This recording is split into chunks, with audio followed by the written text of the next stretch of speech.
Hunger Shake here with yet another replay from earlier in the summer that I'm getting out of my backlog. This time it's the Nashorn on Province. This is the other Tier 6 German tank destroyer. This one, unlike the Jagdpanzer IV that I just featured, this one has no armor of any kind, but instead relies solely on that amazing weapon that you see sticking out of the front. That is the long 88. And compared to the short 88 that's on the Jagdpanzer IV, this has a slightly longer reload, but higher accuracy and amazing penetration for a Tier 6 tank destroyer. The fact is, this has around 200 millimeters of penetration with very good accuracy and high shell velocity. And as you see, there's a French tank that actually got a bounce off of it. I had a really poor aim shot there. But the Nashorn is a pure sniper. It's not the kind of medium tank destroyer hybrid that I tend to sometimes play the Jagdpanzer as. This one is a stay way back and snipe, putting that gun to work. Now again, you have to keep in mind, it has 0 armor. I think the actual armor thickness is around 20 millimeters in the gun shield and up to about 30 overall, so not very good. And I do have, of course, a decent crew here with Brothers in Arms as well as Sixth Sense. And you see me trying to pick in some very, very narrow shots there as the enemies go around the corner. But you have to play the Nashorn to its strengths. Now, it's decently mobile, so it can get into positions quickly. And again, it's really all about the gun. It has the same gun as on the Tiger P, the Panther 88 before the damage boost, as well as on basically a number of vehicles across the German tech tree that end up using this weapon as sometimes a intermediate gun or a stock gun, all the way up to even into Tier 9 on some of the vehicles. And yeah, that's what you're seeing. You're seeing an AT tipped over. Unfortunately, the KV-2 there on his team was trying to help him out, and it got him killed as well. But hey, enemy mistakes are to your benefit. You got to take advantage of it. But really, the Nashorn, there's not a whole lot of nuance to it. It's stay hidden, stay at range, and put the gun to work. And it has enough damage, as you see, you will one-shot people's tracks. Because something that most people don't realize is tracks have hit points. And generally, the bigger the vehicle, with the larger tracks, the tracks have higher hit points. Some tracks may have hit point values of around 150 to 170 or so, and higher as the tiers go up or the tank size goes up. Well, that means a 75mm gun's not going to track somebody in one hit. And you probably encountered that yourself with, say, like the 17-pounder on some of the British mid-tier vehicles, or a lot of the 75mm guns on all kinds of vehicles at Tier 5, 6, and even Tier 7. Well, the 88 having between 220 to 240 damage, that's enough to knock people's tracks off in one hit. And you need to take advantage of that. And also something to talk about here is that heavy tank number 6 who's sniping. He's not in range. As you see, I'm trying to line up my firing line where he is. First shot, you've seen a dust cloud. Second one, there was no dust cloud. Third one, there is. And you see me zoom in and really focus in. There's a dust cloud there, but that was 4 shots fired, what we say basically blindly. At least one of them hit.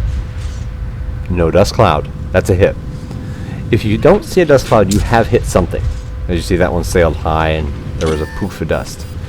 Now, I've gotten spotted.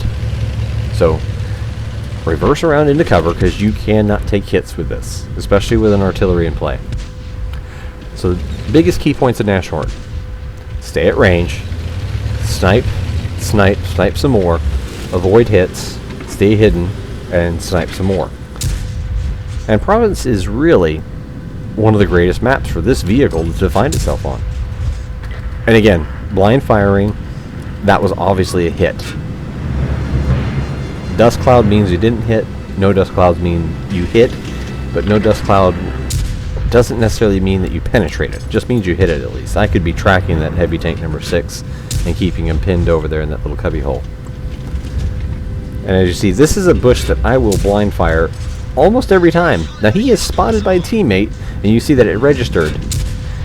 And I already had flung the shot, but he's dead. The M44 took him out. But there's a tip for you. Blind fire, and if you can see where your shots are landing, look for the dust cloud. If you don't see one, you've hit. Doesn't mean you penetrated, but you've at least hit something. Now I'm going to motor on down here because I am full health. And we're winning this by a 4 tank lead, 11-7. So I can actually move down here. And I've said so far, snipe, snipe, snipe some more, don't take hits. Well, I'm full health. My teammates aren't. But I can easily take a hit from that AMX and force him to back off. Whereas my E8 Sherman there, next hit he takes, he's dead. So by preserving my hit points, I was able to at least save him for a little while. Now he's still pushed out and got killed, but that's nothing to do with me. I at least tried. Now it actually went from being a 4 tank lead to a 2 tank lead. And this can happen a lot with your teammates kind of getting overly aggressive seeing a lead. And they have an E25 who's kind of buried in the background. And I was really hoping to use this bush right here. But unfortunately, I got a humongous fat OI sitting in front of me. So, no bush for me. I'm going to still sit back here. And I'm going to look and see if I can't get at least a little bit of a chance at a shot. And I am trying to see if maybe the OI would go down and capture. Because there's no harm in him capturing. It'll force them to make a move. Even if it is just the artillery blind firing at him, that would possibly give him the position away. As you see, I'm asking there fairly politely, just trying to see if he would go down and apply some cap pressure. And it looks like he actually is going to. And if he's going to do that, I will cover him. Because they're not going to spot me through 2 layers of bushes here. And this is what double bushing is called. I have the small bush in front of me and the set of bushes even ahead of that. So if somebody makes a move, the OI would probably spot somebody trying to come down to reset him, and then I can cover him. As you see here. So this is not like rocket science. The Nashorn is a sniper. It's probably the best pure sniper in the entire game though, tier for tier. Because it can deal with everything it sees, whether it's a tier 4 or a tier 8. Because this gun's good enough to punch straight through the front of most of the tier 8 heavies. And that, yes, that includes things like the IS-8, or not IS-8, the IS-3, that's tier 8. I'm getting the details mixed up there as I pick off the E25. The tier 8 IS-3, you can shoot right through its front. You don't need premium even. As you see, I only carry 8 shots of premium. And I rarely ever shoot him. As the E8 goes down, now I'm moving up a little further, and I'm loading my high explosive. I'm looking to see if I can't possibly snag one more kill, a little bit more damage, because I've had a pretty good game going so far, and one more kill just seals the deal. So that is, of course, a win. So we'll transition on over into the results. And as you see, it was an ace on Province. Just a pretty straightforward game. And with no premium being fired, I actually am going to have made very good credits because the 88's actually cheap to use. Top damage on my team, their E25 had a really good game before it all collapsed on him. But I led my team. And again, I'm pointing out he had a very good game over there. But I hope you enjoyed this, and thanks for watching.